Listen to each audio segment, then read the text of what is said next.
तुम्हें पानी भी मिलेगा, तुम्हें खाना भी मिलेगा। नौजवान उतरा, उस बूढ़ी अम्मा की हवेली में चला गया, उसकी झोपड़ी में चला गया। वहां जाने के बाद बूढ़ी अम्मा पानी का प्याला लेकर आई, बादशाह के सामने पेश कर दिया। बादशाह ने पानी का प्याला पिया, जिसे प्यास लगी हुई थी। पानी का प्याला पीने के बाद दिल को थोड़ा सा आराम मिला, थोड़ा सा सुकून मिला। फिर आराम करने के लिए चारपाई पर लेट गया। क्या पता था नींद की आगोश ने दबोच लिया।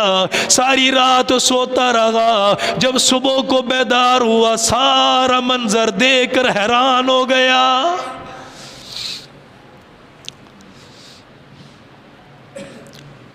एक नौजवान खूबसूरत लड़की सामने खड़ी हुई है, उस बादशाह को आवाज देकर जगा रही है। बादशाह ने आंखें